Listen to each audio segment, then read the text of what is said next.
Hello everybody, welcome to Rewrite Your Reality with Reese. I am your host, and today we're going to talk about anxiety and trauma preventing your imagining, or rather it's hard to create and manifest your dream life because of this anxiety and trauma. Here's the thing, it prevents nothing. You manifest everything. And here's the fundamental thing. When you say, hey, I find it hard to manifest my dream life with this anxiety and trauma and circumstances and conditions and this and that, what are you actually saying? Do you even know? Because it's not the 3D you that manifests anything. It's never been the 3D you that manifests anything. Whatever it is you think you are doing to manifest your dream life, I promise you, it's doing nothing. It's doing less than that anxiety and trauma. It's literally doing nothing. Nothing you do in the 3D manifests anything for the very simple reason it is a manifestation. Manifestations don't manifest.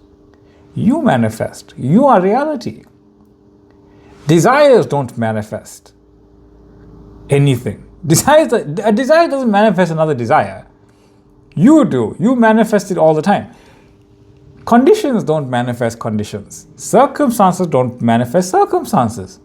Requirements don't manifest more requirements. Anxiety and trauma doesn't manifest your dream life. You thinking you're doing something in the 3D doesn't manifest your dream life either. You manifest it all as reality because you are reality. That's it. That's literally it. So, slide number one, right?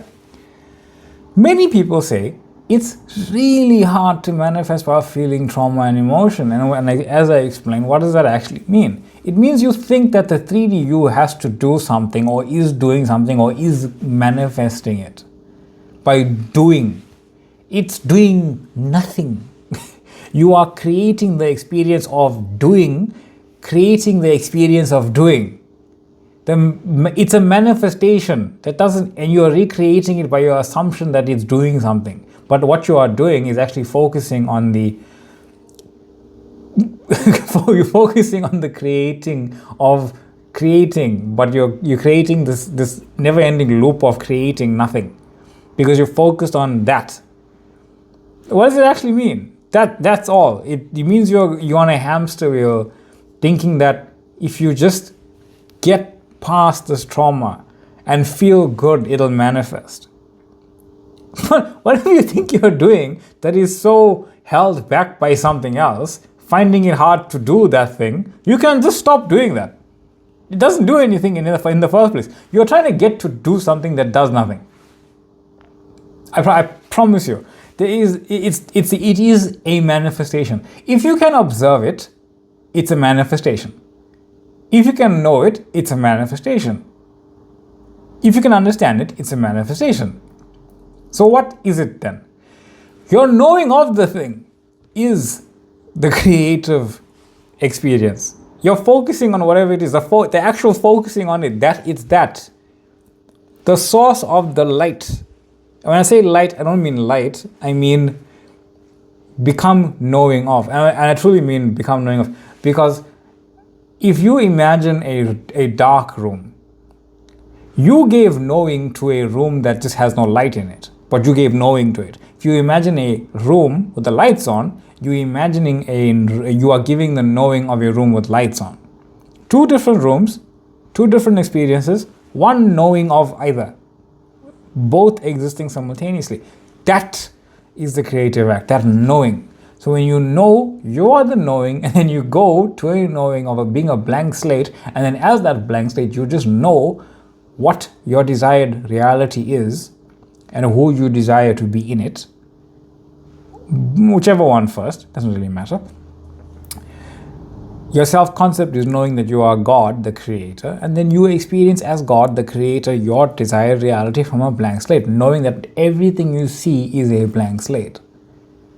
Being whatever it is you call it forth to be in that moment of imagining of it.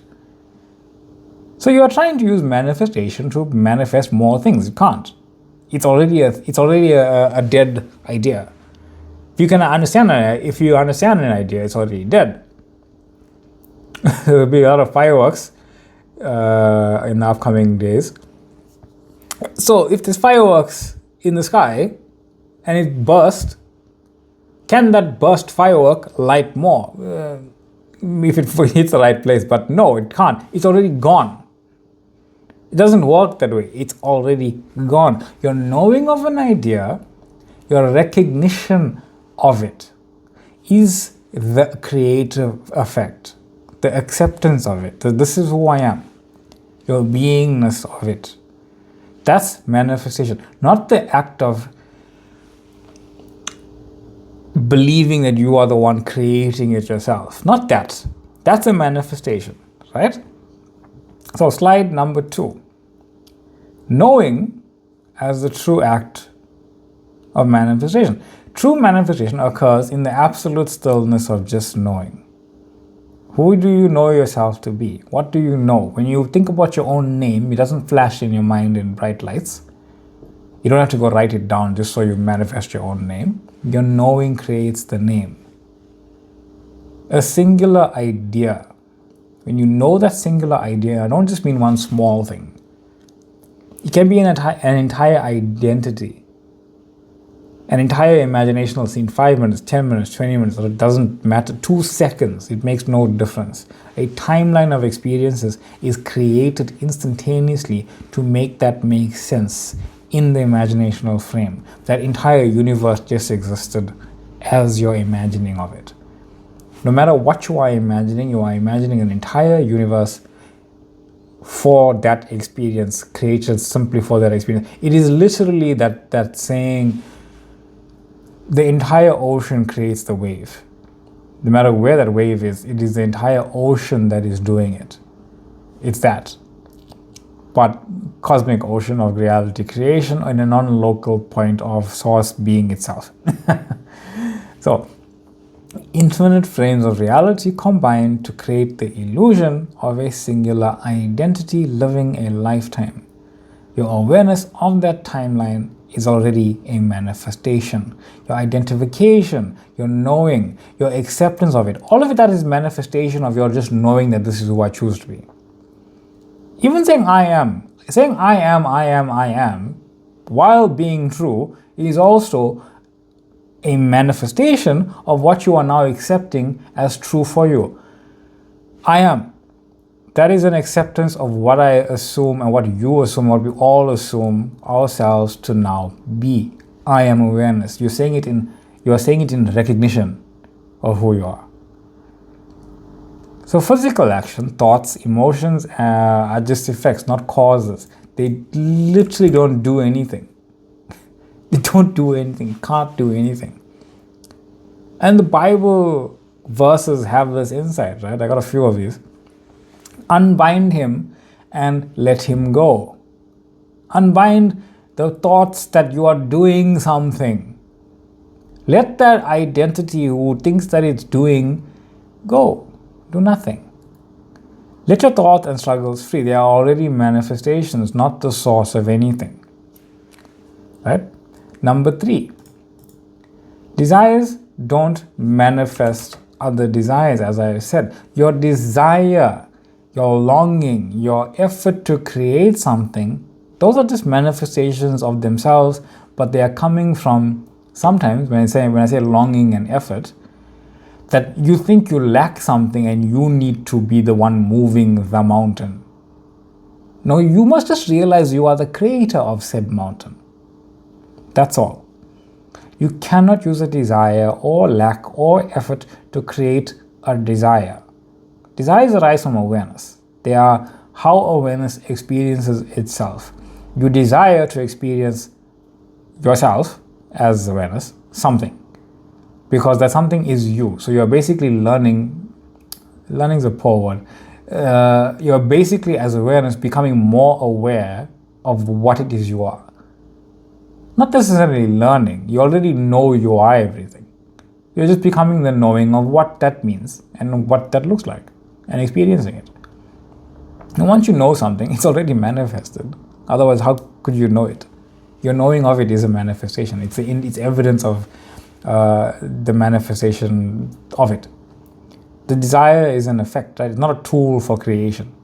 There's only one tool for creation. That's you. That's it. Continuously trying to manifest the desire from within, the desire itself keeps you in that loop, seeking an effect that already exists in your knowing. You keep trying to get the effect over and over and over from within the effect. You can't. You need to go inside, inwards, point inwards, open them inner eyes, as, who said that? I think it was Seth. I think it was Seth that says this, right? The Seth, that vibrational being that's channeled by Jane Roberts. Seth, open your inner eyes and see, as those inner eyes, what it is you choose to see in and as and from, in the having of it, because you already have it. Therefore, if anyone is in Christ, he is in a new creation. Therefore, if anyone is in Christ, he is in a new creation. The old has passed away. Behold, the new has come. What does that mean? If you are in awareness in Christ, you are experiencing yourself as a new version of yourself in every moment, because you are going back to that knowing, I am awareness. That means you are new in creation again and again and again. That means that old version of you, who you perceived yourself to be, the anxious one, the tired one, the trauma one, the effort one, the suffering one, the whatever one, while it is still an identity within you, the awareness that this was no longer you, or the belief that it was you, has passed away. Behold, you are new, and that new has come. You are that new. You, it's just you. There is nothing else in reality, just you. I mean, really be delusional in that idea. There's nothing else in reality but you. Once the desire manifests as recognition and awareness, its old form is gone. Trying to recreate it is unnecessary. Reality moves forward, not backward, even if it's creating backwards while you are experiencing the effect of moving forward. But it's doing it all simultaneously, so even the idea of forward and backward doesn't make sense. It all just exists right now. Number 4, awareness filters reality. You are awareness itself. Here's a big idea here, right? And once you understand this, then you understand why it is pointless to try and change anything. Because when you really understand what it is you're doing, it makes a little more sense. You are awareness itself. Every story, identity, or scenario you can perceive already exists in this awareness. Now perceive this. You are infinity. Just for the moment, perceive yourself, say, whatever that means to you, I am infinity conscious. You might as well just draw the infinity sign in your head and give it eyes and a mouth. That's what you are. Infinity. Given consciousness. Just like how your physical body is conscious of being the physical body, while you're not conscious of being any specific part of your body, the entire body moves as that consciousness. Just like the metaphysical body, the entire reality is moving as that same consciousness. You are that consciousness in your reality, as your reality. So when you embody a version of yourself or a timeline, you are not creating it. As infinity, you have infinity. Just as an example, let's do it like this. You have infinity in like a bag, right? You have infinity in a bag, and that's you. Now what you are doing when you focus on a version of yourself, either that traumatic one, the effort one, or your desired one, imagine like the bag's opening here. What you are doing is filtering out only the one that you desire and experiencing it right then and there. You are basically preventing all other possibilities coming into your conscious awareness, and you're filtering out everything else except your desired end. That identity that experiences this, and you are being that. That's it. The filtering is akin to choosing a room in a house. Once you enter the room, you effectively lose all other rooms in your attention. You don't stop becoming aware that there are other rooms in the house. You're not creating the other rooms. You're not even creating the room that you're in. You are the creator of all the rooms, and you are experiencing yourself in this specific room. They just exist in your consciousness, but your consciousness as you is focused here. In my father's house are many mansions.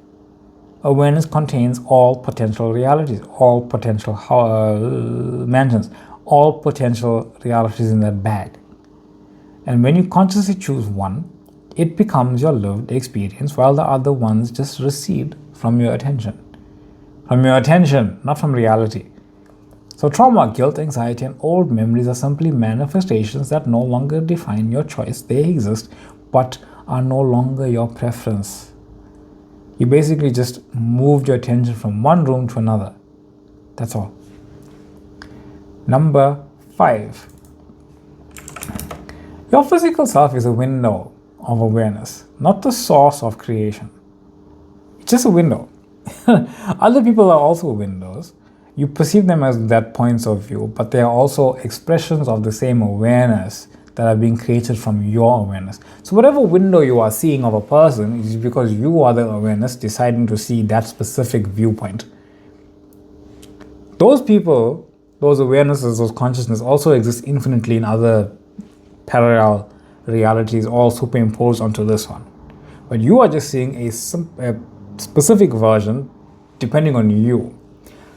Another version of them that you aren't even seeing is seeing another version of you that you don't even know about or aren't even aware about. So manifestation is not about making something appear out there.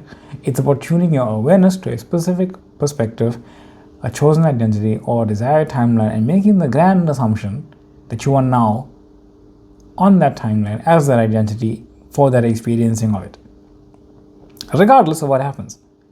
You can basically walk through life as a window, seeing other people as windows, knowing that whatever version of window you are seeing is reality as awareness showing itself.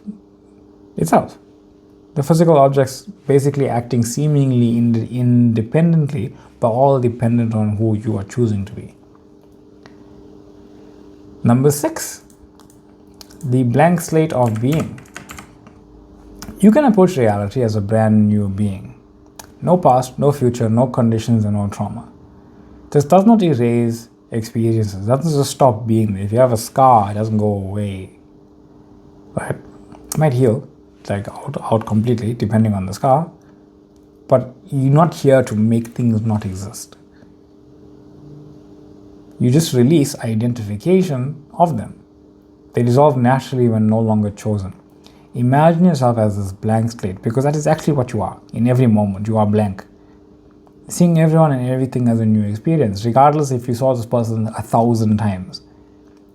The 1,001th time is the first time you have met this version of them, being the version of you, who you are now, that has met them. Even if you have a perceived illusionary memory of them, go about it. I'm saying hi again. You can if you really want to, but you are new truly. So from this state, your identity and chosen reality unfold naturally because they already exist in awareness. That's why you randomly meet new people, and sometimes you just hit it off like, oh, I feel like I knew this person my entire life, because you are being the version that did know them your entire life, even if your past consciously doesn't have the reflection consciously that you have met this person. The identity has it. The identity knows this person back and front. Why? Because you as awareness created the version of you and the version of them that just resonates together, that has known each other all your life, and you just click in that way. And as you go through the physical experience with this person, it starts to become reflective of that identity who has known them all their life. But you started at that point of seeing this person, and I have known them all my life. Then the assumption just becomes 3D reality. But it starts in assumption first. Do not store up for yourselves treasures on earth where moth and rust destroy. As in, don't try to manifest from here. Don't think riches stay here. Don't think things that are here are meant to last. Store treasure in heaven. Where's heaven? Here, Christ. Where's Christ? Here. Your imagination. I'm hitting here, but it's here. Your awareness contains infinite riches. Each moment your treasure is accessed by your conscious choosing of it, by seeing yourself as that awareness. Slide number 7. Manifestation is choosing an identity, not forcing outcomes. Every moment you are aware of a version of yourself. By focusing on this awareness, you filter out all possible outcomes, all possibilities, all realities, all whatever. The essence of being God is to know that whatever you call forth in reality, your awareness already had it for you to be able to be consciously calling it forth in the first place. Your choice determines the one you experience. Remember, you can't call forth an idea because the idea is evidence of the idea existing. You're not creating from nothing. You are stepping into a room that already exists within your awareness. You can create the experience of calling forth an idea that doesn't come, so it seemingly doesn't exist, because that's you trying to make the idea work. But if you step into that idea and embody it and experience it, then you know as evidence that this is done. It's cooked. And I am choosing to eat it. In my Father's house, there are many mansions, as I've said, right? Exactly that. So, number 8, summary, last bit, right? Manifestation is being, not doing. So you can get past the doing of efforting through the trauma, anxiety, and old patterns because they are already manifestations. They don't block creation. Your desire and knowing are effects, not causes. The act of choosing an identity and experiencing a timeline is the true creative act, the assumption that this is who I am now. Choosing an identity, assuming I am that identity, assuming the identity itself in your imagination, and experiencing it is the creative choice of who you are now. Awareness already contains everything. The focus is simply which version you are choosing to experience. I said version, I know that, I meant a version. Let go of trying to manifest from the version of you who felt that desire, trying to effort and make it happen. Step into your knowing that the world unfolds accordingly because what you desire must simply unfold perfectly. Because the desire came to you perfectly. You didn't go look for it. You didn't go to www.whatdoidesire, right? And say, well, what do I desire? I'm sure there's there's infinite desires out there. Which one do I like? No, it just came to you. Therefore, if anyone is in Christ, he is a new creation, as I said. You are new in every moment. True creation occurs in being, because that is the only thing that you have ever been doing, which is being anyway. So, you can drop the old thought patterns, the old desires, the old struggles, because they are basically dead and you are recreating a new version of them every time you try and do them. Your focus is living reality, so live the reality you want to be living, because that's your preference anyway. Why would you not just do that? Anyway, I am your host, Reese. This is your Reality with Reese. Thank you all for being here. Thank you for the infinite love that you guys are showing me in the comment sections as well. I do really enjoy them. I do love reading them. I thank you very much for them each and every time. And thank you for liking, thank you for sharing, thank you for subscribing, thank you for joining, thank you for the questions, thank you for the joining on the TikTok page, thank you for joining on the Facebook page, thank you for being here, love and light, and I will see you all in the next one. Bye.